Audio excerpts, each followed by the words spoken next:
Hey everybody out there in MMA Kingdom and MMA Land. Once again, King JB. I am definitely back with a huge guest. This is a year in the making. June White, welcome to my home. Welcome to, I guess this isn't the radio today. Well, it's good to see you though. Thank you. Absolutely. Now, I mean, obviously this is a huge honor for me. So my first question has to be this. How was the barbecue chicken? Dinner was great. Absolutely. Yeah. Very good. All of it. My wife made her a big plate today.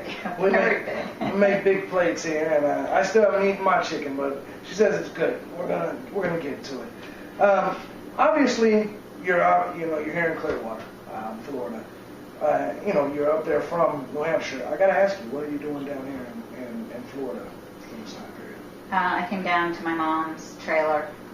It's up for sale, and nobody's been there for 8 months, so I came down to make sure everything was okay, clean it up, fix up a few things on it, and get out of the New Hampshire weather for a little while. Yeah, I don't blame you there. It's getting hot in here, though. It got hot down the floor. We're burning up in my apartment right now. Obviously, our air conditioner's not working. Telling you guys now, do not come to Clearwater looking for apartments. They're expensive and obviously with no air. But, obviously, we've talked several times about the book, Dana White, King of MMA. I know there's been a lot of backlash. I do want to say that we truly appreciate this book. Me and Mr. London have talked about it. I've talked with a lot of fans. A lot of people desire to know the truth about Dana. And I think the reason for that is he's considered a leader of what's now a cult following. The UFC fans and MMA fans are unlike any sports fans in the world. And with that being the case, a lot of people tend to blindly follow Dana. Now, what I wanted to know about this book in particular, was it hard for you to write? Was it hard for you to take aim, so to speak, at your son, even though there was a lot of positive? Was this hard for you to do? I think at the time I was writing it, it wasn't, just because I was so angry with him for his treatment of his grandmother when she was dying. So people had asked me to write about the book, about Dana, a book before, and I started to play with it a little bit, and then I just sort of put it aside and never did anymore. Right. But I was so angry with him after, the way he treated his grandmother at the end there, that I didn't seem to have a problem putting it together. Absolutely, and I can understand. Well, let me ask you this. I definitely am going to get back to the grandma situation because that's a point that sticks, kind of hits home with me. Has Dana ever talked to you about the book, ever, at any point in time? No, he's never said a word to me, or as far as I know, to anyone else that's any few brave souls that have asked about it. Right. So let me ask you this. Do you really believe that? I know, so obviously he's never publicly denied anything from the book. Do you believe that he hasn't read this book? I mean, if there was a book out there on you, would you think you would not read it? Yeah. Do you think he's read it? I kind of think so. You would think that he would be curious to want to know what exactly I did say in it, versus hearing it from other people. The book is a pretty quick read, so it's not like it would have taken him a long time to read right through it. Right. Well, you know Dana's personality better than anyone else in the entire world, I would assume. For someone with an ego such as Dana White, my question is how do you think that he is taking the concept of you coming out with I don't really want to say it's a tell-all book because I don't really know how to put it. It's just a book of reality. It's not like there's a whole bunch of dirt. What is in this thing is 100% truth. And so my question is when I'm sure people have told him about what's in the book if he hasn't read it. Knowing his personality, how do you feel that he feels about this book or reacts to this book? His thoughts overall on this book. I'm sure he was absolutely furious over it. Like I would have liked to have been a fly on the wall when someone told him about it. But yeah, I'm sure he was livid over it. And it's not a bad book. People keep calling it a tell-all. It's not a tell-all. Right. It sort of talks about his life from the time he was born up until now. And I don't think there's that much bad stuff in it. No. And that's what I was trying to tell people before, that about 85% of it's solid and good. I mean, good stories. Of course, with everybody, if my grandmother released a tell-all book on me, there would be some bad stuff in there. I mean, I couldn't get out of it. And I'd be mad too. I'd say, Grandma, why are you telling these people that? But at the same time, I don't think you could really hate reality being out there, especially some of the things that's happened. I think, obviously, he's wanting to do damage control and sweep a lot of things under the rug. Now, I obviously love the book. I read it all in one night. Now, as someone from the streets, I do love it when kind of fake hoods are exposed. And one of the things in this book that you did is you kind of exposed the fact that Dana's Southie image is not necessarily true. Could you elaborate on that at all and tell us, kind of how Dana White was raised and maybe your opinion on why you think he would portray this persona? Yeah, I mean, Dana, I've always said it, as far as I'm concerned, I think he had a pretty good life. I worked hard to give him and his sister things that I didn't have, And we were just talking about that. You always want your kids to have more and better than what you had. Sure. And Dana, as a kid, when we lived out in Massachusetts, he was a Cub Scout. He was an altar boy. He took music lessons. He took karate lessons. He played Little League and Pee Wee football. And so, he was just a normal little kid back then. Right. When we moved to Vegas, he spent his summers back east, and he went to a private school. Yeah. And he talks about being on the mean streets of Southie at the age of 17. Well, he was living with me until he was 20. He even moved his girlfriend in with me for a little while, until they got their own place. Right. So, this, I don't know where that came from, this tough, living out in the streets. His grandmother lived with us. When I worked, she was always there when they got home from school. They had to come straight home from school. She helped them with their homework. She fixed dinner for them. So, him being a kid left alone without any adult supervision or anyone to take care of him is certainly not true at all. And that was kind of upsetting for me to hear it being said over and over again, how he was just left as a child on his own to fend for himself. I mean, I think that does say a lot. And this is one of the unfortunate things about Dana claiming this is when you do, like, if my kids, honestly, if they made it sound like they were alone in the streets, I would be hurt, because when you work hard to provide, I can understand how that could upset you. Did he watch a lot of wrestling or something? I mean, what made him want to, when I say this, because he seems to like to embellish this heel image, this bad guy, tough guy image.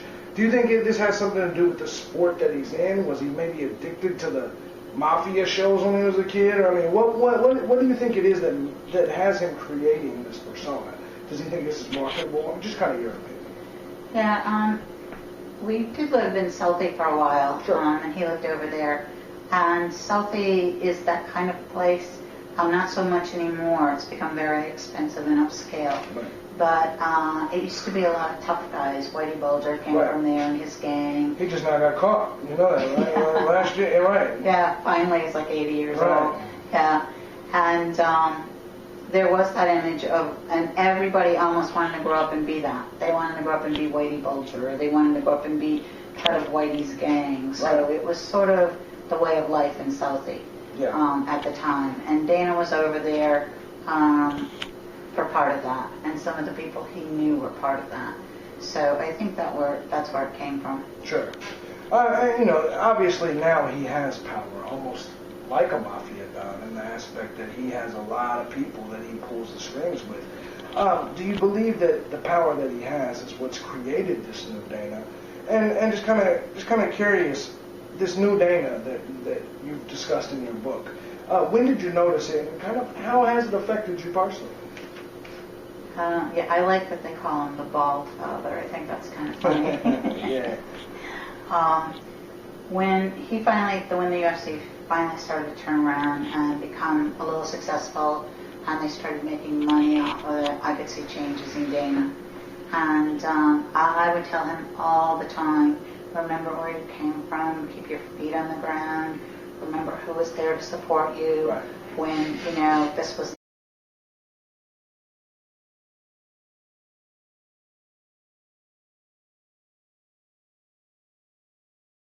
He would always say to me, Mom, don't ever worry about that. I'm never going to change. But it didn't take long, you know. I think it was the power at first, the power he had over people and the deals he could make with Fertitas behind him. And then once the money started coming and everything with that, you know, his fame, he loves the attention. He loved the attention when he was a little kid. He used to misbehave sometimes in school, and it was just to get the attention. So I guess that hasn't changed much with him. I have one of those children that do kind of the same thing. Now, I mean, obviously when this happened, let me ask you, do you think maybe the power that he's getting, it's to a stage where he doesn't want anyone to be an authority over him, including maybe you? I mean, do you think maybe that's what it is? Or just kind of curious, because, you know, I know that, you know, I have to curb myself sometimes because I'm a controlling, dominant person, and sometimes I have to humble myself to realize my grandmother's still my authority. Is this? Do you think maybe this is a case where he just refuses to accept anyone as his authority or elder or superior or anything? I think so. You know, he said in an interview once, my mom and I are so much alike, we butt heads all the time. But sometimes I got the feeling that he thought he was in competition. Sure. That he was always looking to show that he could do better, he was better, you know, with me or with anyone. And with the power, when he would go in and threaten big companies and people, you know, and he was able to do it, and he still does. I think that gave him sort of a sense of superiority over anyone and everyone, that he could make or break anyone. And basically say it to them too, and get away with it. So, I mean, that's sad. And for the record, a lot of you guys that's watching this interview, you may think I'm biased. It wasn't always this way, but I'm honest, and I'll tell you right now that I'm not going to stay unbiased when I believe, when I really feel towards one side of the fence, so to speak. And you're about to hear the story that she's going to tell you that actually made me a June White supporter forever. We're going to get to that shortly. But I have a question. You know, Dana blacklisted and blocked me and my partner Jason London, along with Lorenzo, immediately after our first interview with us on MMA Affiliates Radio. Where it is that he's kind of doing this everywhere. I got a question. Why do you think this is? And also, do you think maybe this creates a better continuity and maybe closeness, you know, brings you closer to your actual supporters due to the risk that they take? Do you believe that your supporters are 100% legit, you know what I mean, compared to, you know, Dana has a lot of fake supporters that just want to ride the, you know, what's the word, kind of the success train or jump on the bandwagon. Basically, I was kind of curious, why do you think he's doing this with everybody, blacklisting anyone that touches you, and how do you feel that affects your, you know, your relationship with your fans or supporters? Yeah, when this all first started and I got on Twitter and the book had just come out, and you know, there was a lot of very nasty, negative things said by people. But there were some people who kind of stepped up and supported me. People I didn't even know. And actually, it does make you feel closer to those people. Here are people who don't really know me, and yet they're stepping up to the plate to defend me and help me out against people who are just writing some horrific things, personal things about me and my family and everything. So yeah, I mean, yeah, it does sort of develop some sort of a bond there. You feel like that person, you know, kind of came to your rescue when you were being beaten up. So yeah. Absolutely. I mean, it's horrible to see some of the things that's written. You know, for one, most of the people, and it's just from my, you know, experience on your Twitter or on your Facebook, it seems to me that most of the people that are talking about you have, one, never read your book, never even had a 5-minute conversation. This is kind of, you're messing with my good buddy Dana. So, and these people don't know Dana either. Right. You know what I mean? Basically, they're choosing sides on something they don't even need to choose sides on. And this is my problem. I don't feel anyone needed to choose sides. Like, I don't think I ever had to choose sides because I believe I could have respected you as an author and still like Dana at the same time. Mm-hmm. And this is what I think the fans should realize, that they don't have to take sides. I personally think Dana's treatment of his grandmother, which is coming up here, that's why I have a problem with him, honestly. And then the fact that he seems to blacklist and block everyone that supports you. Is this kind of... Let me ask you this. With that being the case, do you think he feels threatened by this? Honestly, I mean, if he didn't, I think there would be no actions taken at all.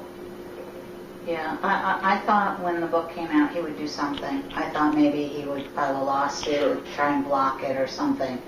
But I was really surprised at what he did do. And I don't know.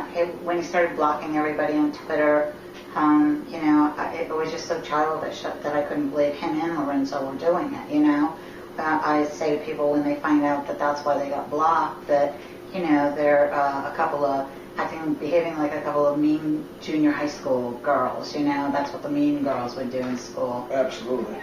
If you are friends with her or talk to her or follow her, then you won't be our friend and you'll be cut off from us. That does seem like a little girl, like high school thing. Yeah. I never really thought about it like that. Exactly. It's either her or me. Exactly. You know what I mean? We don't like her, so you can't like her either. And, maybe that's why, I think that may be even more of a reason why I support you. Because I'm going to tell you what, I don't like ultimatums either. Most people don't. You give somebody an ultimatum, they're going to usually tell you where to shove it. But the thing about it is, I honestly feel that he's threatened. He tried, like I said, to blacklist every single person. I was a firm UFC supporter for a long time. Covered, I didn't give you a chance to go to their events, but constantly was doing reviews, previews, all of that for their shows. And Dana's, I think, the fact that he's intimidated by what you're doing is cutting him so deep. He's literally cutting off people that is money in his pocket if he didn't, you know what I mean? Like I explained to you before. I'm not going to go into any details, but I would be buying his pay-per-views right now, probably, if he wasn't so vindictive, you know what I mean? That's all I'm going to say about that, Dana. I know you're on the watch. But now the story, that turned me from a Dana supporter, obviously, to what they say is a Dana hater, is what he did to his grandmother. As a grandmama's boy, I have to say this was disgusting. So, for the people, I don't know how much you want to give, because obviously they need to buy the book.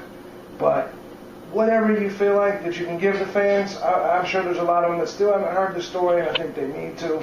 But, whatever you can tell, I'd love to hear, because I think a lot of people, this is the underlining incident that they have to know about, honestly, in terms of his character. Right, and that's what I think it does. It shows a big flaw in his character. Yeah. His grandmother, like I said, was someone who we didn't just see on holidays. She lived with us. She helped take care of him. And last January, she got sick. She was 93. She would have been 94 in the summer, but she passed away in May. Dana had called her. He had not spoken to her in 2 years. Sure. For what reason, I don't know. But 2 years. Yeah, 2 years. We'd not called her, talked to her. Were they close growing up? She used to take care of him. Oh, yeah, that's right. Yeah, he used to go back and visit in the summer with her and his other grandmother. He found out she was sick, and he called her, and he said, "Gran, don't worry about anything. I'm going to bring you out to Vegas. You'll have the best medical care money can buy." And so, she thought he was going to do that. And then he never called her back or followed through with anything, which I kept telling her, Mom, it's Dana. He's done stuff like this before, just forget about it. But I ran into a neighbor of hers one day who wanted to know why I was there. And, I said, my mom's sick, I'm here taking care of her. And she said, oh, we all thought she was gone. And I said, gone where? And she said, oh, well, she told the whole neighborhood that her grandson was sending for her, and he was going to bring her out to live with him and take care of her, and she had nothing to worry about anymore. So when I heard that, I don't know, it was the straw that broke the camel's back for me. I pushed my final button, and that's where the book came from. This story, I've already told it. It makes me sick to my stomach. It always has. Made me sick. Were you close? Were you real close with your mom? This is your mom, correct? Right, yeah, it was my mom. Was you real close? You guys had a wonderful relationship? Yeah, our whole family was actually very close. Even as adults, we all hung out together, we did things together. We did family reunions when we were spread out all over the country. We talk all the time. I talked to two of my brothers yesterday, talked to another one the day before. So we were a pretty close family, and my mom was always involved in everything we did. So it's a wonderful family. Quite contrary to Dana's he's alone theory. Sounds like you guys did a lot of family stuff. Obviously, I'm gonna tell you now, I've never been to a family reunion in my life. You know what I mean? So maybe Dana needs to think about stuff like that. I would have appreciated to have I got a family now. I can't wait till my family grows and then someday I have one or they have one, whatever the situation may be.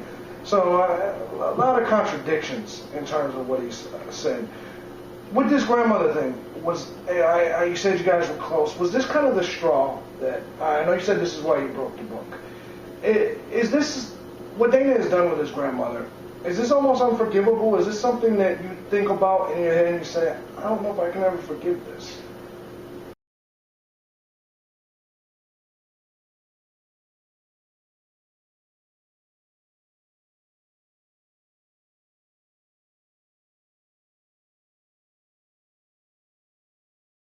Appreciated to have I got a family now. I can't wait till my family grows and then someday I have one or they have one, whatever the situation may be. So a lot of contradictions in terms of what he's said. With this grandmother thing, you said you guys were close. Was this kind of the straw that I know you said this is why you broke the book? Is this what Dana has done with his grandmother? Is this almost unforgivable? Is this something that you think about in your head and you say, I don't know if I can ever forgive this? Yeah, it's really hard to think that he's done something like that. I don't know why. I don't feel bad that he hasn't done anything to help me or any of the rest of the family. And he didn't do anything to help his grandmother. She lived in a little mobile home here in a mobile home park, a little tiny single wide, they call it, And it was old. It was 1960. When I had money, I would give her money and fix it all up and put a new kitchen in for her and things like that. But, she was old. Her grandson was a multimillionaire. Oh, yeah, this is fun. Yeah, he could have made her life very comfortable for her last year or two. But that didn't even enter his mind to do those things for her. When she was sick, one of my brothers had come down to help take care of her. And he said, Mom, where would you like to be right now? And she said, oh, I'd like to be sitting on a windward island somewhere. And I thought, That only costs a couple $1,000. Yeah. It don't even cost nothing. Exactly. I could do it. You know what I mean? Yeah. I'm sure you could probably do it now. And normal people can do stuff like that. So when you're a multi-millionaire, I don't understand. That's a sad story. The last year of her life, she's in this trailer. Dana's rich, knows that she's in this trailer, promises her doctors and getting her the best care. And so she's going and bragging to all of her friends. Yep. My grandson, he's going to take care of it. And then, nothing. No, never heard from him again. Did he go to the funeral? No. What? No, didn't go to the Did he funeral. pay for the funeral? No. Didn't go to the funeral, didn't send her flowers, cards. Even when she was alive, he didn't send her cards or flowers or anything. So. I would walk back to Indiana right now for my grandmother's funeral from Florida if I had to. I can't relate to that. I can't understand that. And, that's why I can't be unbiased. I cannot be unbiased. It's disgusting. I think it was over 2 years, we had 3 unexpected deaths in the family, my mom being the last one. But he also had 2 of his cousins who died. My niece, who was 30 years old, she had just had a baby the week before, and she dropped dead in her backyard from an aortic aneurysm rupture. And she had been complaining all week since she had the baby that she was lightheaded, chest pain, short of breath, and everybody blew her off because she was a young, healthy girl. You know, she didn't eat meat. She was a runner. You know, did all the right stuff. And Dana didn't come to her funeral. Like I said, our family was close. Even our kids were all close. Are all these funerals happen on Saturday nights between 10 and 1 a.m.? Exactly. You know, that's the only excuse I could see, you know, honestly. And even then, I'd take off work, you know. Yeah. Well, and my nephew, one of my brother's boys, his only son actually, who was living in Las Vegas, was killed in a car accident. He was a passenger. He was 18 years old. And Dana did not go to his funeral either. He did send flowers, but, you know, Jason was out there. I mean, he'd just been over Dana's house like the day before. I hate to sound morbid, but if you passed away right now, do you think you'd be at your funeral? No. This is a hard question to ask, but as a mother, you know, how does that feel? I mean, because even me as an outsider, I can't fathom it. I can't understand it. If you had the opportunity, would you forgive Dana for all he's done? And if there was a chance at a reunion, just give me a number. What's the odds of there ever being a Dana White, June White reunion? I think the odds on my side would be higher. Sure. But I think Dana, once he turns his back on someone, that's it for him. I mean, he closes the door and that's the end. He's done it to most of his friends and family. It's not just me, but he's done it to, you know, it's his uncles, his aunt, you know, some of his cousins, a lot of his friends, almost all his Southie friends. Right. You know, sometimes, you know, and do you think maybe he's just chosen the friends with the money? That's what's happening here? Is maybe he's decided, Lorenzo, and then they can make him a rich man, and obviously has. Do you think that had anything to do with it, or is he is that just his character? I can't figure that part out myself. I wrote in the book about the black eyes when he was born. Right. And everybody was so upset over that. We know I'm about to come with that too. Yeah, Rosemary's Baby, obviously. Bloodstained Lane, I know you're going to love this part. I got to ask, you know, you talked about that. Is this to see the same? Well, I mean, obviously, I got to know what's going on here. No, honestly, what made you write that and kind of your opinions on that? Very funny part of the book. Yeah, well, I thought it does tie into something at the end of the book. Sure, it did. But people didn't get that part at all. They just heard the Rosemary's Baby came from, Mia Farrow was very sick in the movie. Absolutely. And when I was pregnant with Dana, I was very sick with him. And so that was the comparison, but that his eyes were so black. And we're, Irish background, so everyone's got blue or green eyes. Right. And so here I have this baby with these black eyes, and I'm like, oh my God, you know, and I'm thinking of the movie and everything, and I thought, my God, it's like a soulless, you know. Yeah. But, I mean, I'm beginning to think that now, you know. Maybe he is soulless with the stuff he does to his family and his friends, and even the people he works with or work for him, I guess. Everyone works for him. They don't work with him. Oh, Dana the Demon.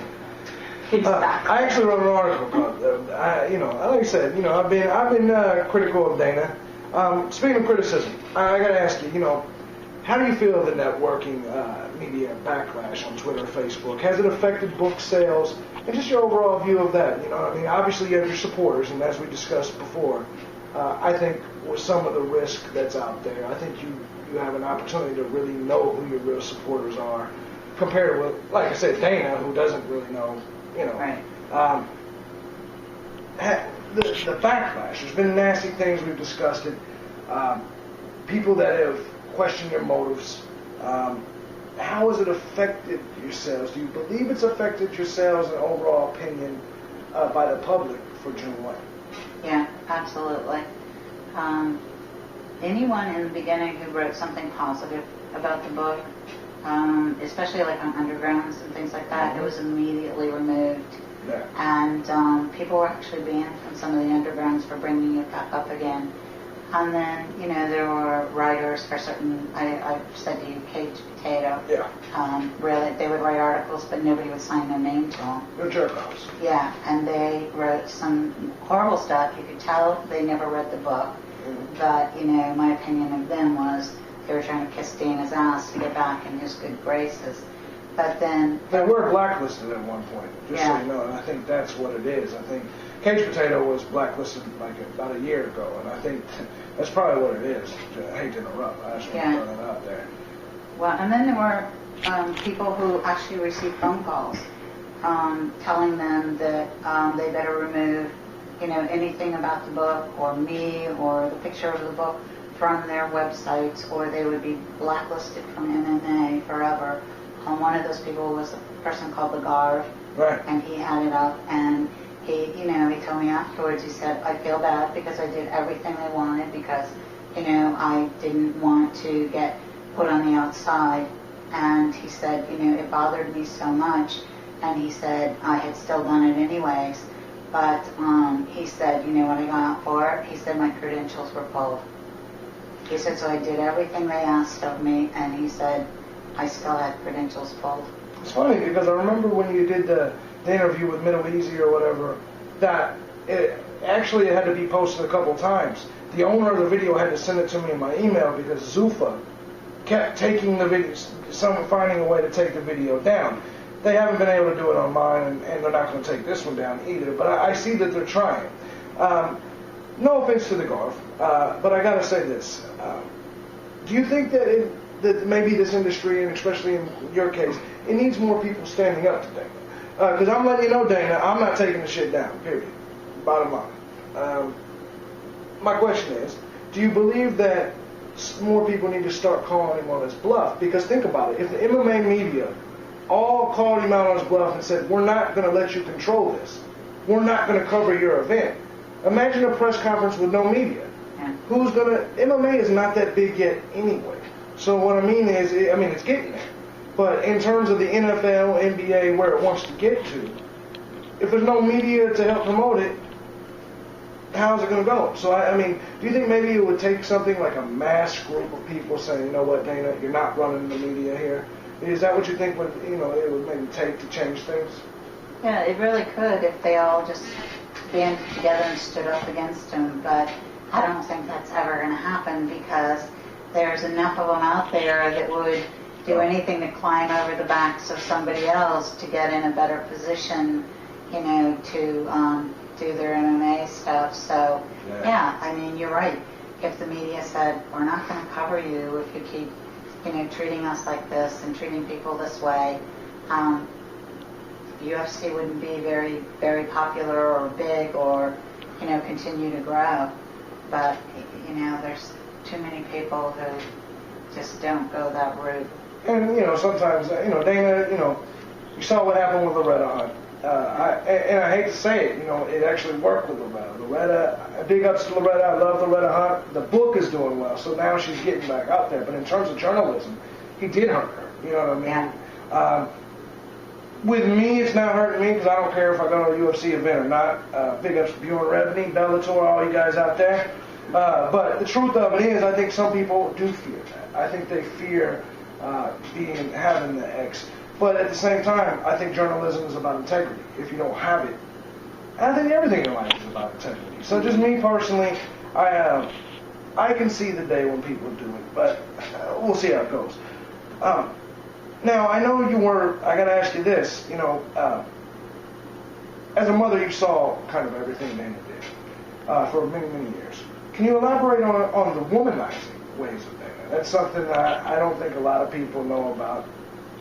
You've touched on it in your book. Just kind of your thoughts on that. Once again, I like to expose the character of Mr. White. The lack of. Right. The lack of. Yeah. I guess some of it was there before he had all the money and the power and stuff. Right.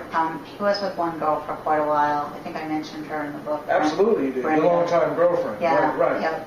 And actually, my next question coming too. Oh yeah. Go ahead. Keep getting ahead of you. And he did, kind of do her wrong. before he left for Vegas. But, since he's been out there, I'm kind of one of these people who believes if you're married, then you're married, period. If you don't want to be married, if you want to run around, if you want girlfriends and sleep around, then leave the person you're with. Absolutely. I'm not overly fond of his wife, but you know what? Walk away from the whole marriage if this is the way things are going to be. So, I don't think I'm the only one that knows it. A lot of people Sure. know. The only reason I'm bringing it up is because I've actually heard it in a previous interview, and I feel like there's some things, obviously, that are personal. I do believe Dana's entitled to his own. What he does behind closed doors is 100% his business, but at the same time, we go back to what I said about him being a cult leader at this moment. And I think, look, a lot of us still like Bill Clinton. Bill Clinton was a cheater, a liar, he got high. I don't like him. Yeah, but, right. Some do, but some do. And, some people like George Bush despite his issues. Or Barack Obama. But my point here of it is that I think reality needs to come out, in situations like this. You talked about his longtime girlfriend, and it was something that in the book also touched me is how that went, and then kind of how things ended up with his current wife. I was kind of, maybe you can touch on that and tell why that was relevant in your book.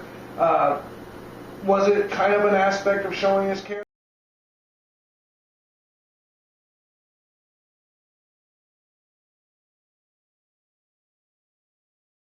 Of it is that I think reality needs to come out, in situations like this. You talked about his longtime girlfriend, and it was something that in the book also touched me is how that went, and then kind of how things ended up with his current wife. I was kind of, maybe you can touch on that and tell why that was relevant in your book. Was it kind of an aspect of showing his character? And also you mentioned you're not really fond of his wife. Whatever you feel you can say, I'd like to know why. Yeah, Brenda, actually, her and I are still friends today. Dana finished high school in Maine, and he met her up there, and eventually brought her down to Boston with him, and they lived together for quite a while. And they were talking about moving to Atlanta, and they'd made all these plans and everything. They'd been together for a number of years, and out of the blue, he just walked out on her. I mean, and when I say walked out, I was so angry at him. My daughter and I were both. So he took all the furniture, took all the money out of the bank account, Jeez. Left her with nothing. The rent was due on the apartment.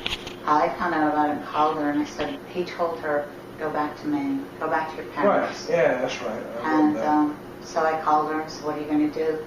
She said, I don't know. I'm not going back to Maine. I don't care what he said or what he's done. So I, at the time, was living in Southie and had a 2-bedroom apartment. I said, I'm never here. I said, take the 2nd bedroom until you can get on your feet. Sure. Get a place with a girlfriend or whatever you want to do. And obviously the last thing she wanted to do was move in with Dana's mom. Right. But,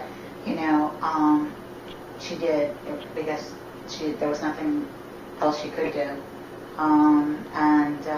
She was always working and away, and she was going to school, and I was never home either. But we're still good friends to this day. So in the book, I felt the passion that you had towards her, the love, and it's sad to see kind of thing happen. Now with the current wife, I read parts of the book. I know there was one part where there was an issue at the hotel room. I don't know. Something about a birthday. I don't know if Dana had left before somebody's birthday. Do you know? Maybe I'm thinking it was the birthday.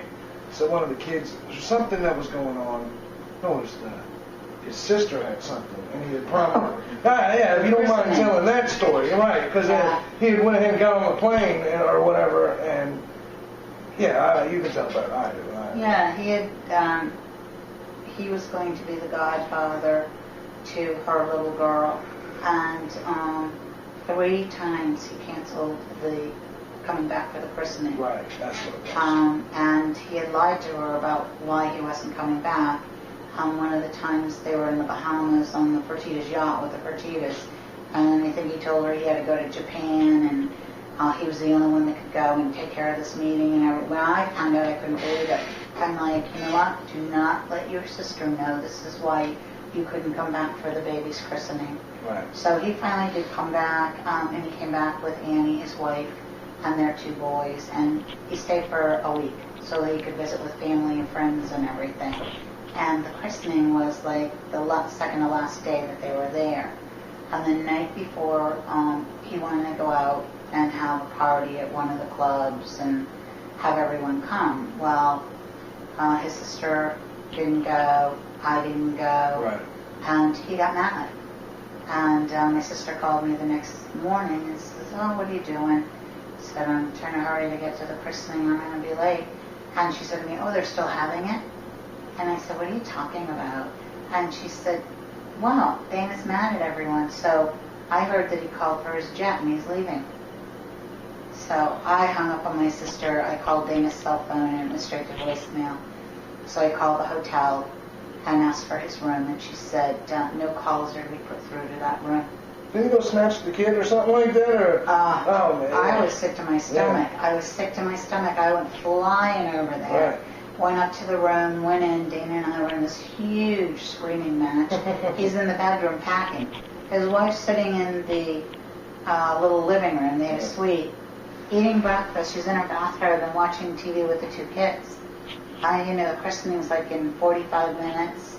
It's 2 towns over. And so on the way, Dana said the jet was coming and they were leaving and they wouldn't be at the christening. I was just sick to my stomach over it. So on the way out the door, little Dana, I said, "Come on, honey, you're coming with Grandma." Right. And I took him with me. And one of my brothers said, "Oh, yeah." He told my daughter afterwards at the reception we had that, "Oh, yeah, Dana wouldn't have even come except June Took the kid, right. Yeah, little Dana, and they had to come get him." Man. So that just destroyed her. More character issues. And I hate to keep bringing it up and saying that, but it's just, that's the point. And I think this is why everybody out there, you need to get this book, because it's just one of those things, much like presidents or anybody out there, you guys don't want to be lied to. None of us do. And sometimes I think this stuff's relevant in terms of who we're giving our money to, who we're following, who we're believing. Now, let me ask you this. You came down here, the current wife. What you did with her? Why don't you like her? And just kind of curious, have you ever known Dana to not be faithful to this wife? Yes. I do. I can't believe that she doesn't know it either. But Annie, when they first got married, I got along with her okay. They fought constantly, and she was usually the aggressor and the batterer. I don't like that, no matter who it's coming from. Right. Yep. And as they got more and more money, she just became, in my opinion, just unbearable. She's another one who's turned on. She doesn't have hardly any friends anymore. She certainly turned on Dana's family, all of us. Right. And we used to be really good friends with her and her whole family. And once the money started coming in, all of a sudden, she was constantly at Dana not to have us over, not to do anything for us. But he does support her entire family. I was about to say, you think that was what it was? She felt that maybe if Dana was close to you, just maybe, if your grand would go your way, that she wanted to go her mother's way, or whoever it is that's on her side. You think maybe that was it? That she wanted to kind of, obviously, if he's not helping you, that's more money for her or her family. Do you feel that? Well, they have so much money. I don't even think that could matter right now. But he supports her 2 sisters who have never worked. He supports her father and mother. The father hasn't worked in forever. They all have credit cards that say Dana White on them. They pay for the houses they live in. He bought them all brand new, some sort of big fancy SUVs one year for Christmas. He gives them all cash. So he does all this for her family, and that's great as far as I'm concerned. They have the money, they can afford to do it. Right. But I don't see why she, just throws a fit if he tries to do anything for his family. He actually did, when they were first starting to make money, I had this junky little car that I drove, and both my kids were embarrassed that I was driving around in it. It was a little blue Ford something or other, and the front of it had gotten some rust on it, so my little grandson said, "Remy, I can fix that for you." He was like 3 or something. And I said, "Sure, sweetheart, go ahead." And he found some blue paint, and he painted all over the front of it. And it did look pretty bad, but I thought it was cute. Right. And it was fine with me. I don't really care about cars. Sure. So, but I drive a minivan, so I understand. Yeah. So Dana and Kelly were pretty embarrassed that I was driving around in public in this thing. And Dana called my daughter's husband, who was in the car business, and said, "Go out and find my mom a decent car, and we'll give it to her for Christmas." So my son-in-law went out and got a car, and this little used thing. And Dana called me, and he said, "Mom, whatever you do, don't let Annie know I did this for you." And he said, "I know it's not much what I gave you right now, but," he said, "in the future, when I make more money," he said, I'll get you a nice car." But he said, "Just don't say anything to Annie." I said, Annie doesn't even talk to me anymore, so I don't think that'll be an issue. That's crazy. Yeah. That is insane. For such a tough guy, he seems kind of whipped to me. In that scenario. When a woman can tell you not to spend money on your mom, I don't know. Now, obviously, we touched a little bit on the infidelities. Is this something you can elaborate on? Anybody know of or anything like that? I gotta get in TMZ mode right now. No, lots of people know that stuff.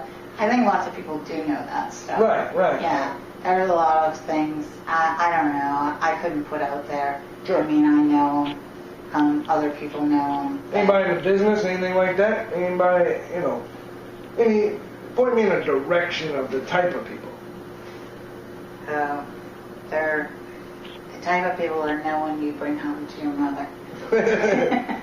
I'll put it that way. I hear you. Well, it sounds to me like he shouldn't have brought his wife home to his mother the way she's actually. Yeah, I said it, Dana. They were friends in high school. They didn't date or anything. They hung out in the same crowd. So I was surprised when he moved back to Vegas and started going out with her. And they weren't going out that long before they got married. Wow. But yet the old girlfriend, I don't get all that. Well, let me ask you this. I know you came down to Florida, you did the expo. Let me ask you how that went. Did you get to meet a lot of people, and just in general, your overall opinion? I know, who was it, the MMA South Florida that was part of this? Big ups to you guys. Yeah, great people. Just kind of curious on how that entire experience went, and just touch on it. I don't know if you did an interview since then, so. No, I don't think I have. The couple from MMA South Florida, really, really nice people.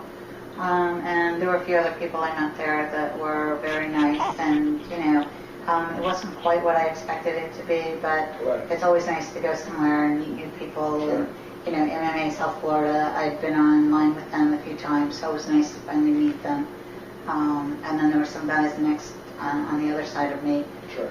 Who were doing MMA fighting as a nonprofit. Sure. They were donating all the funds to, I think it was charities for children who were dying. Wow. Yeah, actually really interesting guys and really interesting stuff they're doing. I know before you went, you had said that, in fact, I don't know if it was on our last interview or what, but you were real interested to see how fans would react to you, because it wasn't just kind of like your first time really out there like that since obviously all this started.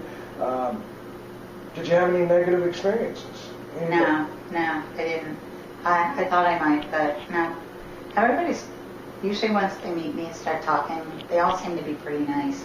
I guess I haven't met that Dana White fanatic fan yet. It's proof. All these guys, all you guys out there are keyboard warriors.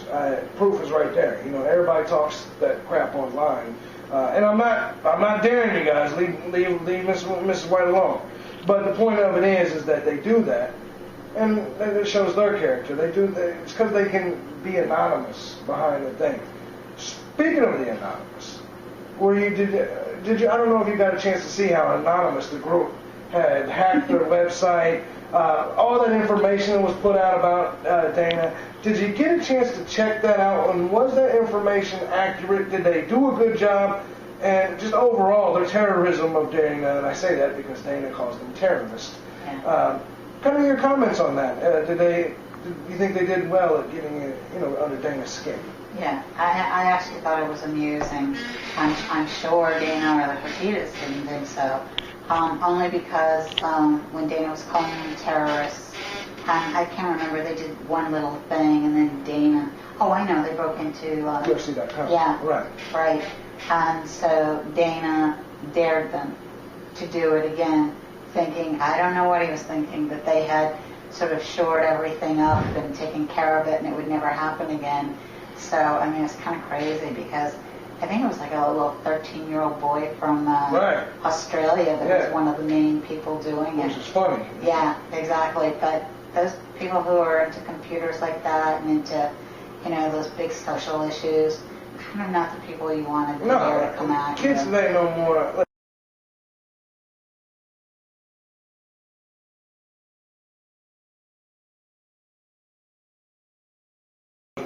I'll never be as, it'll never happen. Yeah. Well, these kids are learning stuff quick. Let me ask you, did you ever get a chance to look at the information they put out there? And were they, I don't expect you to give too much, but everybody had the question. Everybody had one question. Were they just putting random information and just making us believe it was real? Or did they actually do the job right? Did they actually get some of Dana's information out there, whether it's past, present, or anything like that? Yeah, I think they did get some of this information out there. Sure. I didn't double check the social security number, but I think it was correct.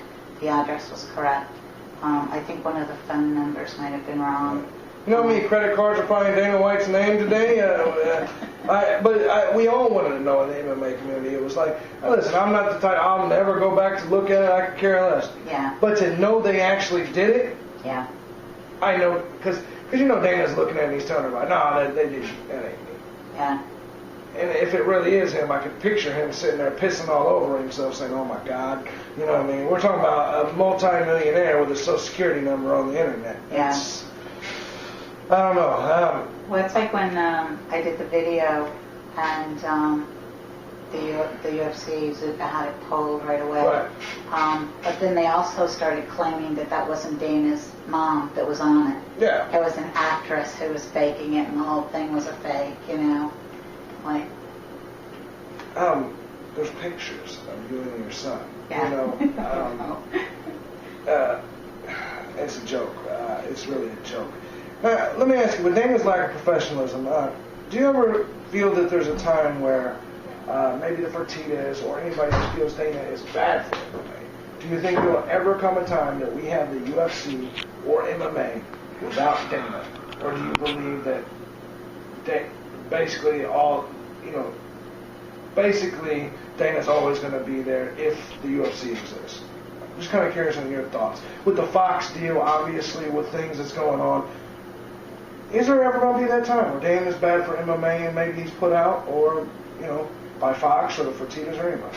Yeah, I don't think the Fertittas would ever pull them. There's too much there with all of them. Sure. But I think Fox is you may see a lot of changes with Fox. I think they're already trying to rein them in, and I said the ESPN episode there about the fighters group, how to pay for the fighters. And normally you would see Dana in a tirade, on one of his blogs or something, but instead, very little was said by him, and it was Lorenzo who sat down. Yeah, so I thought that was very telling. Yeah, damage control. As to where you're going to see them going now that Fox sort of has control of everything. I think they have to. Dana, First of all, Dana's vicious with business, and I've said it a million times. I commend him for the work he's done. Yeah. But there comes a point where I think he can, without evolving himself, everybody's got to continue to evolve, and I don't think Dana's willing to. I think he's got a God complex right now. So, and now that's even funnier because now all of a sudden he's an atheist, right? Now with you said he was a religious man before. Is that right? Oh yeah. We went to church on Sundays. He went to a private Catholic school. He was an altar boy. He was married in the church. His kids were all baptized and christened in the church and everything. So, yeah, to hear him say he's an atheist, well, I was surprised. More changes. Kind of your thoughts on MMA in general. What are your thoughts on steroids? Do you think it is rampant in the UFC and MMA as much as, I've heard numbers from fighters such as 85%, 95%. You've been around for a long time. You've talked, obviously, with the man, what are your thoughts? Do you think it's more out there than even we think it is? And maybe even Dana. Dana's got awfully big since UFC 30 when he first popped his skinny neck on the screen. Kind of curious. Do you think Dana's partaking, and do you think steroids is a huge issue in MMA? I said in another interview, I do think Dana, and that's the exact reason. When you see him way back in the beginning, what a skinny little thing he was, and you look at him now, and what's he say? He's benching 300 pounds. He's a big guy. Something. Yeah. So, I'm pretty sure if he's not still doing it, he did it at one time. And the fighters, some of them look like they have done it, I don't know how prevalent it really is.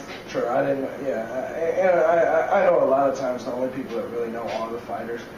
They talk about a lot, but with you being so close in the industry, I didn't know if maybe you had an inside knowledge on it or not. We've talked about the UFC in general and their success. Are they a monopoly at this point? There's a lot of companies out there that fighting out. There's thousands all over hundreds all over, definitely in the United States. But at this stage, do you think the UFC has become a monopoly? I know there's the investigation that was going on. Is this it? Are they the NFL? Have they monopolized the sport of MMA? And kind of a second part of that question is, do you think the fighters are underpaid because of this monopoly? Yeah, I said a while ago I thought they were a monopoly. You are starting to see some more MMA organizations coming up. I saw where one just started in India. Yeah. Dana made sure he bashed them, by the way. Did he? Yeah. I saw somebody bashing the owner of it on Twitter and just saying some nasty stuff to him. So I sent him a little tweet. Kim Pavia, he's a good guy. He's on the show. Just telling him congratulations. You know why Dana hates him, right? Because they got a lawsuit because Kim Pavia was a manager, And, he managed. Fighters. And, just like Dana, anyone that doesn't kiss Dana's ass is a problem. Now Kenny P has moved on from managing to obviously running a show in India. Yeah. Which, for the record, he did it before Dana got there. Got to give him credit. Kim Pavia made Pavia, or however you say his name. Bottom line, he did a show in India. Dana has it, so got to give him some credit. Fighter pay, are they underpaid? I don't know. I know, like, the guys from way back in the beginning, Randy and Chuck and Teague, those guys all get decent money. The new guys coming in, I honestly don't know what they make. $4,000. Is that it? $4,000 to win, $4,000 to fight, $4,000 to win. It's the base bottom scale. Yeah. You look at something, if they fight 4 times a year, it's basically $32,000. And keep in mind, they got to pay, that's if they win all 4 fights, and they have to pay their trainers, their gyms, their equipment. Probably walk away with 20, 15. Yeah. And Dana White, if there's 400 1,000 pay-per-view sales, times that by half, $25, because I'm sure somebody can sell at $25. We're talking about millions of dollars that each UFC show is making. And their payroll for a whole card may be $1 million. But they're making 100 million, or well, let's say 50 million. You know what I mean? Like, for instance, the UFC that they did in Toronto, where they had 55,000 people, biggest show ever. Mm-hmm. Their payroll for that show, the fighters' payroll, was right at $1 million. We know that they made probably $100 million off that show. That was a big show. You know what I mean? Pay-per-view buys were at $1 million, almost 800,000, and the attendance there was 55,000. I'm just saying, in terms of other sports, most athletes make about 50% of the revenue. Mm-hmm. I'd say MMA they make about 5%. Maybe 10, probably less than that, or less than 10%, definitely. At this stage, with people getting, risking their health, do you think that the monopoly is the reason for this, and do you believe it's a monopoly right now? Do you think, even though there's other organizations, do you feel that if they, get up there, that he has the power to crush every last one of them? Well, I do think they have the power to crush them, although with the investigation in Washington, even though it's closed now, that can always come back. Right. And I think they have to be a little bit more careful now with how they handle themselves with other organizations. And some of the other organizations are starting to work deals now. Like, the UFC left Spike. The Spike still wants MMA. Bellator's there now. Yeah, so they've got somebody else. So now Bellator has, I think, stepped up a step. They got bought by Viacom, actually, which they're going to be huge, I think. I think there's potential, but look at Strikeforce. They had potential. Yeah. People are saying that Dana won't be able to buy Bellator because Viacom owns them, and Viacom already has a shitload of money, so to speak. Right. So, I don't know. I think we may have some people out there. Do you think a monopoly is good for the sport? No, not at all. Neither do I. I know for like the NFL and NBA it is. But at the same time, with this, the UFC can only have so many people on the roster. You know what I mean? And so there's thousands of fighters everywhere. And I think it affects the pay. I think the turnover is amazing right now with the fighters. I mean, before, like I said, I keep going back to the old days in the beginning with Randy and Chuck and Tito and James Pulver and some of those guys. Multi-fights. Eve Edwards.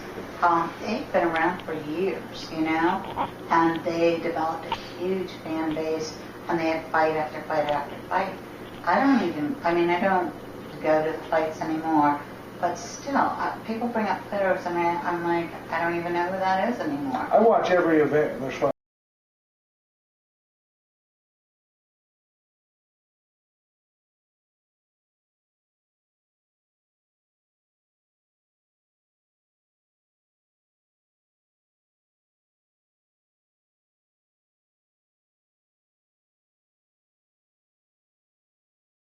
I don't know. Yeah, they come and go so fast. It's like they don't develop any of them like they used to.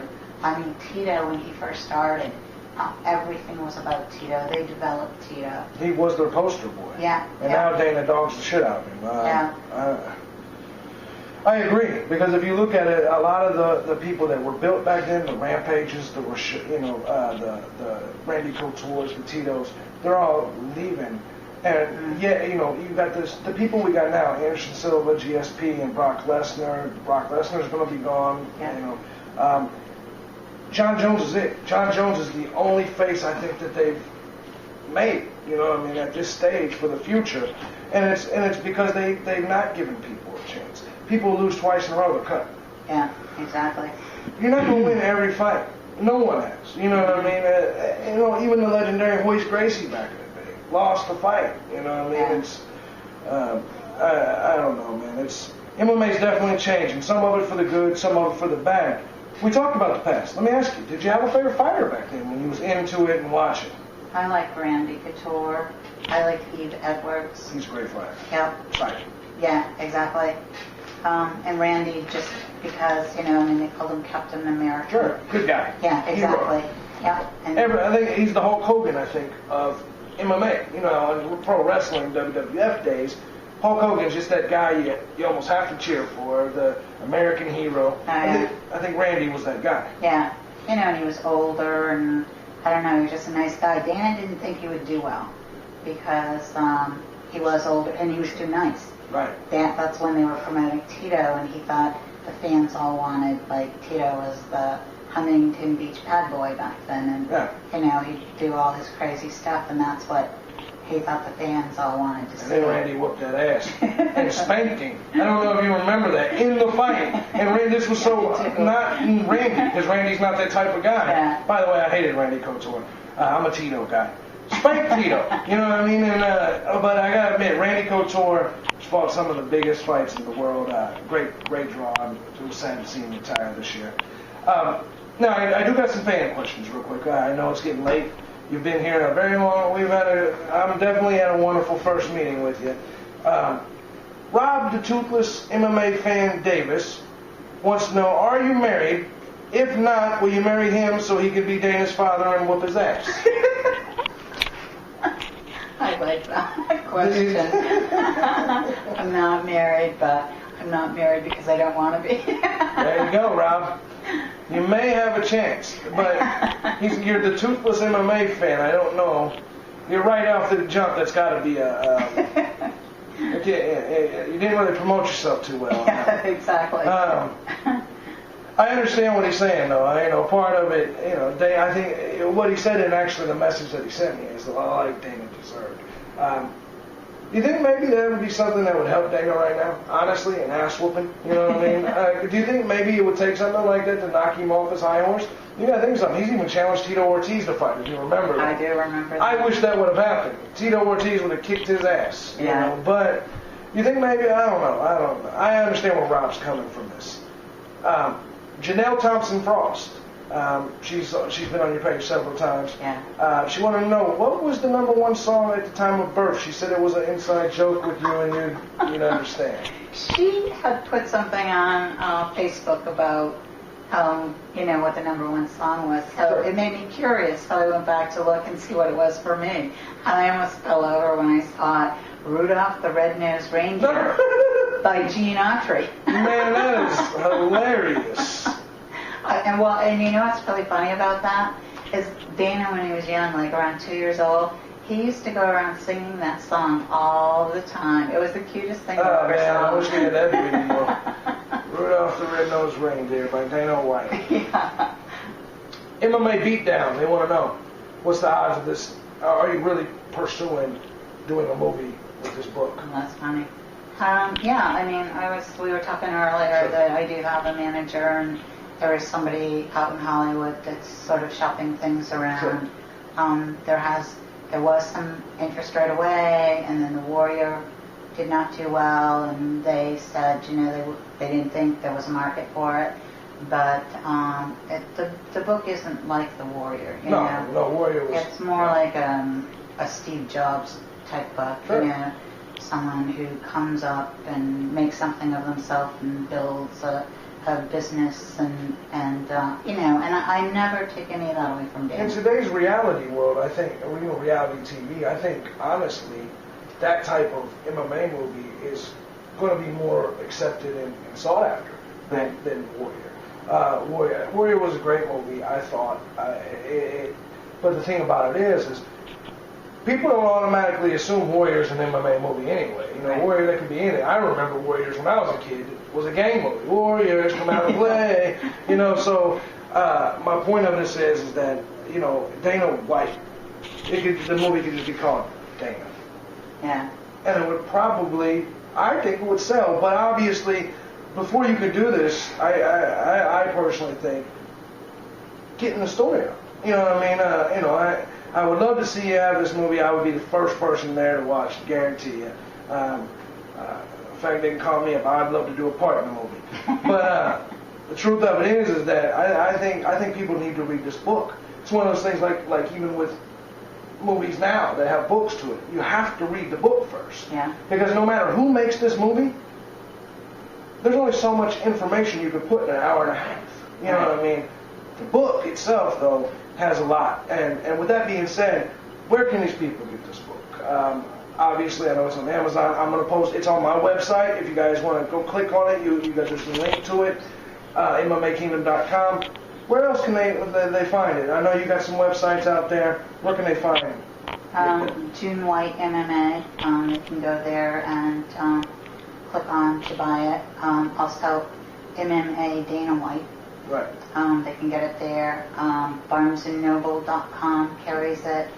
You can actually get a signed book from Barnes & Noble.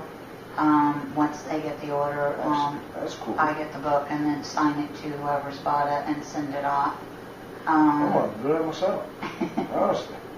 That's you say just Barnes & Noble will do that. Right. Oh, absolutely. And then all the ebook stores, Smashwords, Apple iTunes, I guess it's through their book division. Right, so they can get it on their Kindles or whatever they're going now? Okay. Yeah, Barnes & Noble does an ebook of it, Kobo. Right. I don't know, there's about half a dozen of them. Sure. With this, first and foremost, I want to thank you very much for coming by. Thanks for I can't having believe me. you're in my house, But, with that being said, any final shout-outs maybe that you'd like to give for maybe any supporters out there? And also, before you go, maybe your underlining message behind your book and what you're trying to accomplish. Because there are people out there that are, to be honest, idiots, that don't know you, don't talk to you, and they just come up with their own conspiracy theories. Out of the horse's mouth, so to speak. What is your reasoning for the book? Well, What are you trying to do?